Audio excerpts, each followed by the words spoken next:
നവകേരള സർവേയിൽ ഹൈക്കോടതി വിധിക്കെതിരെ സംസ്ഥാന സർക്കാർ സുപ്രീം കോടതിയിൽ സ്പെഷ്യൽ ലീവ് പെറ്റീഷൻ ഫയൽ ചെയ്തിരിക്കുകയാണ്. അങ്ങനെ ആ ഒരു നീക്കം സംസ്ഥാന സർക്കാരിന്റെ ഭാഗത്തു നിന്നും ഉണ്ടാകുന്നു. മാർഷൽ വി സെബാസ്റ്റ്യൻ വിവരങ്ങളുമായി ചേരുന്നുണ്ട്. മാർഷൽ, അങ്ങനെ ഹൈക്കോടതിയിൽ നിന്നും തിരിച്ചടി നേരിട്ടതിന് പിന്നാലെ സംസ്ഥാന സർക്കാരിന്റെ നീക്കം എങ്ങനെയാണ്?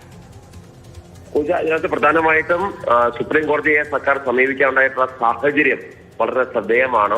ഇതിൽ ഒരു പ്രത്യേക ഉത്തരവിലൂടെ ഇതിനെ മറികടക്കാൻ സാധിക്കുമോ എന്നുള്ള കാര്യമാണ് സർക്കാർ ഇപ്പോൾ ശ്രമിക്കുന്നത്. സർക്കാരിന്റെ നവകേരള സർവേ റദ്ദാക്കിയ ഹൈക്കോടതി ഉത്തരവില് ഗുരുതരമായ പരാമർശങ്ങൾ ഉണ്ടായിരുന്നു. സർക്കാർ ഉത്തരവ് വരും മുമ്പ് തന്നെ പാർട്ടിക്ക് സർവേ സംബന്ധിച്ച അറിവുണ്ടായിരുന്നു എന്നായിരുന്നു ഹൈക്കോടതി നിരീക്ഷണം.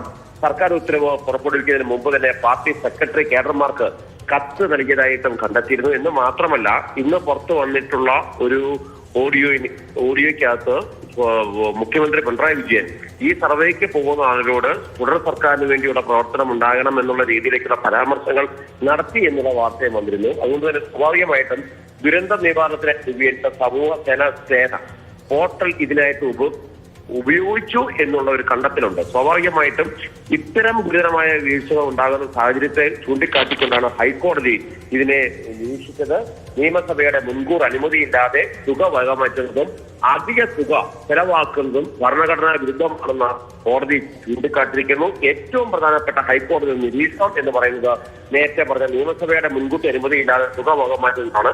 ഇത് സംബന്ധിച്ചുള്ള നിരീക്ഷണം മാറ്റണം എന്നുള്ളത് കൊണ്ടാണ് സുപ്രീം കോടതിയെ ഇപ്പോൾ സർക്കാർ സമീപിച്ചിരിക്കുന്നത്. സുപ്രീം കോടതി ഇത് ഫയൽ ചെയ്തിരിക്കുന്നതനുസരിച്ചുള്ള തുടർ നടപടിയായിരിക്കും സർക്കാർ നവകേരളയിലെ സർവേയുമായി ബന്ധപ്പെട്ടുള്ള കാര്യങ്ങളിൽ ഇനി തുടർ നടപടി ഉണ്ടാകുക.